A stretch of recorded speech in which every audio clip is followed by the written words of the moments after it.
Hey guys, it's me again with another holiday glam look featuring my mom. Her complexion and her eyebrows were done off camera, and I used MAC's Paint Pot Soft Ochre for her eyelid primer. For her transition color, I used MAC's Rule, and I also used Shiny Cosmetics Yellow to mix it to bring up that orange and Rule, because on her complexion it does go neutral.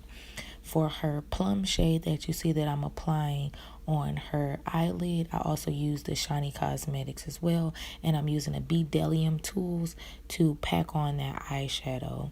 Also, I am using a tissue underneath her eye so that I don't get any fallout on her foundation. This is a lifesaver because I do complexion before I do any eye look. It just cuts down on time, but I am packing it on to make sure that I get the most color payoff. I'm not really worried about blending it right now because I'll blend it later. These eyeshadows really do blend very well. I'm also using e.l.f.'s blending brush as well. But with these eyeshadows, you don't have to really worry about them being too hard to blend. They do have a lot of fallout, but they are very easy to blend, and the color payoff is really beneficial. And the price point for the Shiny Cosmetics Masterpiece Kit is very affordable. Great for people that are just now starting out in makeup or just now starting to get into makeup for their personal selves. So now I am taking that transition shade with my e.l.f. brush and blending both of the colors. And I'm also taking that purple shade all the way up until the transition shade so that the blend could be very seamless. So this look is really easy, really good for beginners because it's very foolproof. Like even if you do mess up or you feel like you didn't get it right, you'll still look really good. I'm taking a pencil eyeshadow brush from Sephora and placing that same purple underneath the eye, as well as placing that Rule and yellow from the Shiny Cosmetics underneath her eye. I'm just duplicating what's on her lid underneath her eye. And in her waterline, I am using Urban Decay's 24/7 Glide On Eye Pencil in Perversion. For her lashes, I am using Kiss Eye Envy in the eyelash called Blooming. These lashes are really great. She is so dramatic.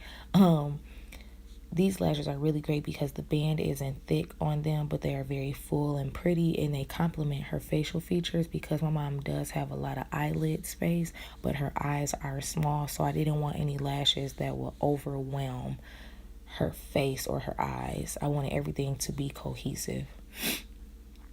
And for the lash glue that I used, it was Duo. Also, having Q-tips on hand are a lifesaver because it helps you to catch the glue that might be oozing out that you might have put too much on the band to help it from sticking on the bottom. For her foundation, I did use AJ Crimson, and for her highlight, I did use Graftobian in the Warm palette. And I set her face with Laura Mercier, and I set her contour with Too Faced, the Little Black Book of Bronzers. Q-tip is so handy because you can press that lash down. You can also get the glue that kind of oozes out. As I've said before, I also put glue on the back of my hand just to like dip the lash in so that I don't put too much on, because that is a bad habit that I have.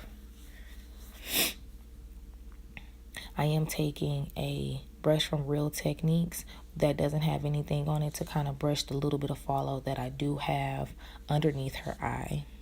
It wasn't that much because the napkin definitely saved me, but it was very beneficial to have that brush on hand just to kind of sweep whatever little fallout I did have.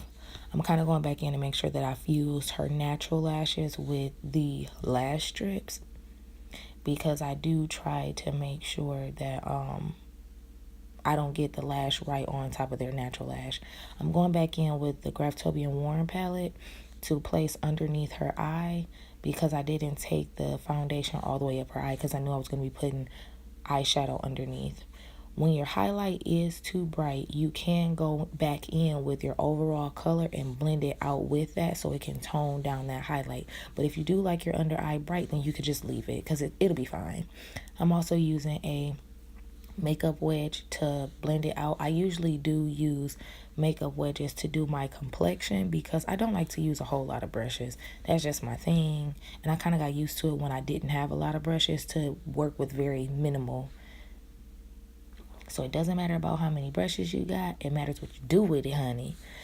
For her blush, I did use MAC's Hot Pepper. I thought this was a pretty neutral color on her. It wouldn't be overpowering because we do have a lot of purple. Then you got the orange. So you want everything to blend and complement each other. With every color that you put on, you want everything to blend. Blend, blend, blend. And then as y'all know, I got to stick a beauty mark on there because I just love sticking them on people. That's my thing. Now for her lips, I use like a peachy nude color from MAC. I think it's called Subculture to line her lips. And this color kind of blended in with her skin complexion. It was like a flesh tone color. And then I couldn't decide between Sushi Kiss from MAC and I think this one is called Superb Experience, I think, from MAC. Because one is pink and then, Sushi Kiss is really corally, peachy kind of color. So I decided just to mix them both. You can't go wrong when you mix them because, hey, they complement each other. I forgot what we was saying for us to be laughing like that. So yeah, I just put the softer pink on first and then I went over it with Sushi Kiss because Sushi Kiss kind of warms up the lipstick. I honestly didn't know what type of lipstick I was going to put with this eye look, but hey, we about to rock it out. So I am having her kind of rub it together. And then I used Too Faced Sweet Peach Sickle Lip Gloss to kind of harmonize everything and to bring everything together. Because, when you put lip gloss on top of lipstick, it does make it very easy to be able to blend that lipstick again.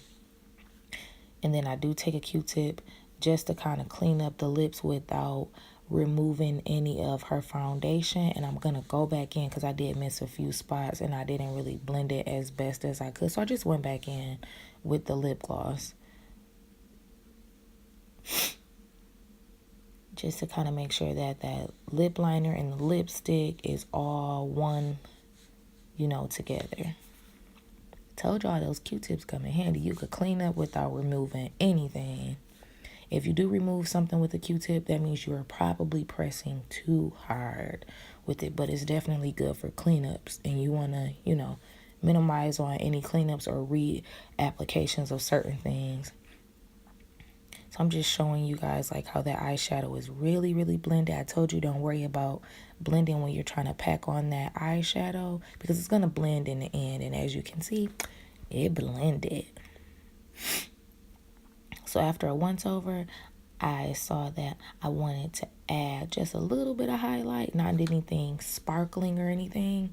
So I'm looking at my kit and I'm going to be grabbing the MAC Beaming Blush Extra Dimension Skin Finish. And this highlight, it is really, really pretty. It looks pink, but then it looks gold. It's more of a sheen versus a glitter or a beaming highlight. It ain't nothing wrong with a beaming highlight, but sometimes, you got to know what highlighter to grab with what looks. So this one really complemented her look because it didn't overpower anything because it's more of a sheen, as I said. And I am applying that with my Morphe brush. I don't know what kind of brush that's called because it came in a little set and I just had to grab what I saw, y'all. I know this is not typically what people use to apply highlights.